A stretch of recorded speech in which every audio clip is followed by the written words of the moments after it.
Kick the beat.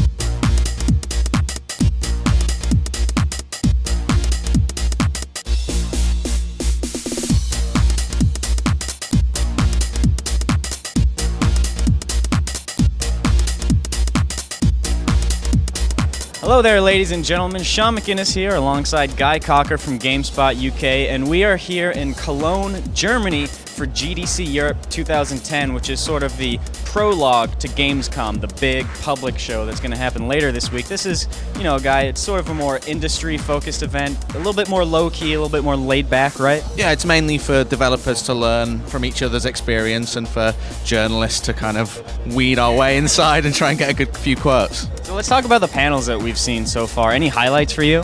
Well, yesterday it was a strange one. The first one that kicked it off, actually, was Red Faction, or the guys behind Red Faction. They kind of just announced Red Faction Battlegrounds, which had been kind of rumored before that, but then they just threw a trailer up there, and there was about 6 people in the room, and so I was one of them, and you were one of them as well. It was very matter of fact. That's how laid back GDC Europe is. They'll talk about their digital download strategy for an hour, and then at the end, oh, by the way, our new game is Red Faction Battleground. Yeah, at which point I start tapping away furiously, trying to get it all down. So yeah, that's been announced. It's going to feed into Red Faction Armageddon, which is coming out next year. No release date for Battlegrounds, but it is going to be on PSN, Xbox Live.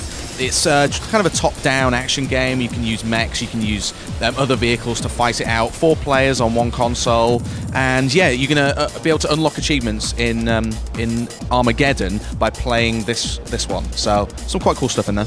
Sounds good. My personal highlight, if I had to pick one, was probably the David Cage panel. That one was quite a bit more robustly attended than the Red Faction panel that we saw.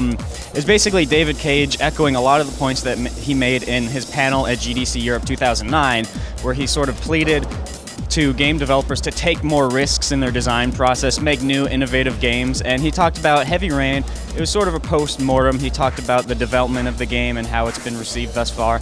Some of the interesting points involved there is that he talked about sales figures. Apparently it's sold 1.5 million copies so far, and he's predicted it to sell 2 million before it's been out for a year, which to me that seems like a pretty good success, right? And he didn't seem, both he and Sony didn't seem to think it would sell that amount, right? That's a point that he made. He was like, nobody thought this game was going to be a success, me and Sony included.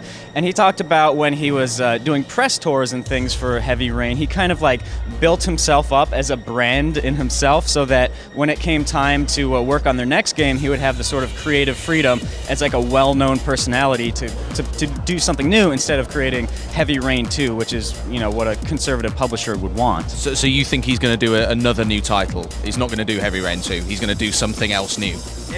If everything has worked out according to his plan, he will work on something new because he is the head of the David Cage brand. So the other panel that I went to was Warren Spector's panel about what video games can learn from other art forms. Some of the interesting ones he talked about were radio and oral storytelling. I was expecting like movies and TV shows to be a big theme there, but he kind of like went off on these other art forms that I wasn't really expecting. Apparently, he's really into the idea of exploring the potential of sound in video games in ways that radio really mastered like earlier in the century, and oral storytelling, which is a tradition that goes back thousands upon thousands of years, where the person telling the story actually adapts what they're saying according to like the audience reaction.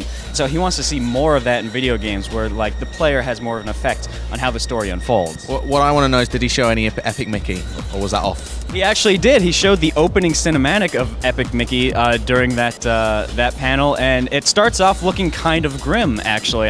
It seems like a game that might scare off some of the younger players in those opening minutes, but obviously it does sort of brighten up a little bit along the way. Yeah, and the game's on show at Gamescom later in the week as well, so I think it'll be the first time it's been shown to the public, I think. Yeah, I'm not sure about that, but definitely a lot of people are going to be excited to see it. Yeah. So there you guys have it. That is our recap of GDC Europe 2010. Stay tuned for more Gamescom coverage coming later this week.